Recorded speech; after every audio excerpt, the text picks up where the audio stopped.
100 laps. Here we go. Green flag. 3 wide into the corner. McDowell way to the outside. Oh, he lost grip. It was working, Jamie, and it come out from underneath of him. Going to lose some time here. Yeah, and you saw Josh Berry fighting to get to the bottom. You see right there in front of Justin Haley, and he's able to get to the bottom, lets him in right there. NASCAR says the start is under review. Still 3 wide off the corner. A lot of beat and bang. Harrison Burton to the bottom. Preece gets to the bottom and almost got turned around in the process. You know, Clint, the one thing interesting about what McDowell did there is that because everybody's fighting to get to the bottom, they're checking that lane up. I think he was trying to capitalize on that and just overcook the corner a little bit. Well, when I heard you say, you know, you'd think wait for the aggression till later. Yeah, he didn't wait long. I was thinking that's a good move, a smart move, because probably everybody out there is thinking the same thing. Just take it easy right now. Good opportunity to pounce. But it's cost him a lot of spots here. Can't get down. McDowell finally got in line in 8th place as Ty Dillon gets underneath Corey LaJoie.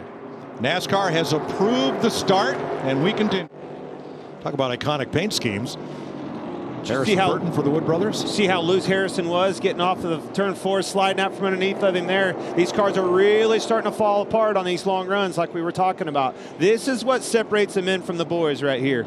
Lap 25 on, we know that there's a caution coming around that 40 mark. I think you're going to start to see who has the balance underneath their cars and who doesn't. And as bad as the cars are driving now, as a driver, it's hard to make a choice of not putting those tires on. Ooh, you see super loose on the entry of the corner, and it carried on around. But it's hard not to want to put tires on at this competition caution. But if you're one of these guys in the back, you're going to have to do something different and hope that luck's on your side and one of those cautions can fall 15 or 20 laps later where you get to be in a better position than the leader.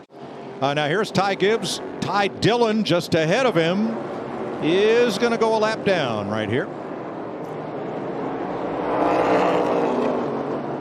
Trying to stay on the lead lap. Well, he's fighting for everything he can, but the 54 car, Ty Gibbs, obviously has a little more grip.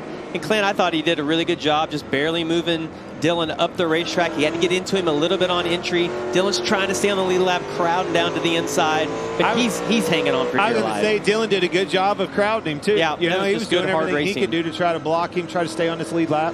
Now the free pass rule is in effect, and it is doubtful that Ty Gibbs will get to J.J. Yaley, the next car, or the last car on the lead lap now, before the competition yellow. Consistently the fastest laps. If I'm a crew chief down there, that's the one I'm worried about right now. All right, Ryan Preece with a little bump there, getting a little frustrated. Inside here, inside, by himself. I don't even know what to say. Copy, just write it out. We'll get your work on here. Been there. And Newman's putting some pressure on him. Allmendinger to the front of that pack moves him up to 7th, and Preece way up the racetrack. Well, and that's what's so frustrating, Mike. You're faster than Chandler Smith. He holds you up, gets you crossed up a little bit, and then you get passed by 2 cars. That just makes you even more upset. Watch this, guys. This is where the trouble was on Ty Gibbs.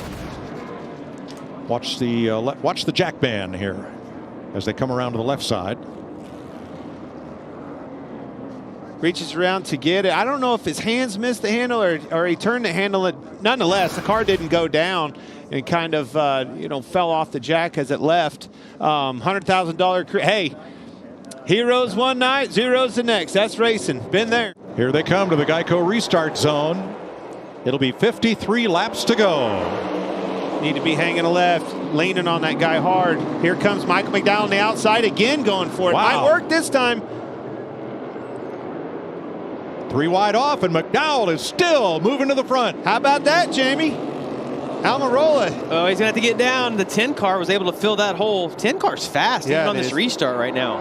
The one thing I liked is that we heard him say on pit road, he was a little bit tight, Clint, and I think being a little bit tight helps you out. I think that's better than being too loose here. So the 31 Haley was 5th at the choose. Where is he going to wind up once we get single file, if we get single file? You know, seeing that contact of the 10 car on the backstretch, I know we've had this car for 2 years now, but I love that you don't have the fender rubs you used to have. That would have resulted in him having to pit before, and there, he clipped the inside wall. The inside wall, sure did. Behind you. Yellow's out. Yellow's out. 4 cars involved in turn 1. Gill and Newman, Gragson hit that inside wall and shot straight up the track right in their lap. Chandler Smith. Oh, Newman, heavy damage on him. I'd say he's done. Splitter looks down on that car too. Rear end diffuser's messed up. Oh, he's got front end damage as well. So as Haley got in line, it seemed like the whole field accordioned back to where that incident began. Let's look from above. Yeah, everything just accordions together. Oh, Gragson bounces off the inside wall. They're already getting close to that, Mike, and it's almost like because he was right behind that car in front of him, he misjudged it. Oh. Everyone on his outside, just an innocent victim. Haley and Burton, the top 10. Great jump on the outside. Justin Haley. See if he can lean on him, put some pressure on him. He's trying. Take that exit away, right, Jamie? Oh, and you can hear Ty have to baby the throttle a little bit. That's going to allow McDowell to get down in front of him. Ty is wearing the rear bumper out of that car. Man, is he?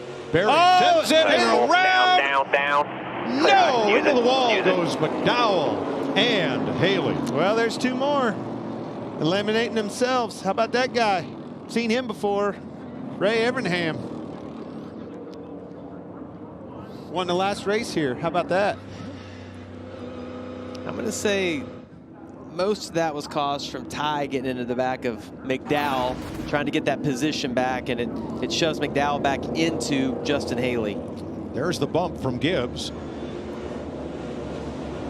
Yeah. Hey, he's inside of him right there, though. I don't see any wrongdoing there. Knowing what they're racing for, no points.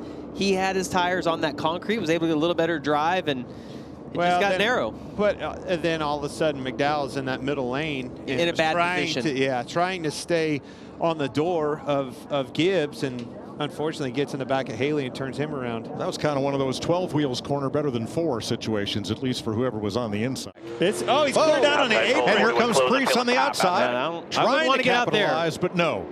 You're going to see a little bit more persuasion here. Yeah, and Barry's holding them up right now. The 54 car is quite a bit better. The Barry's car is not happy right now.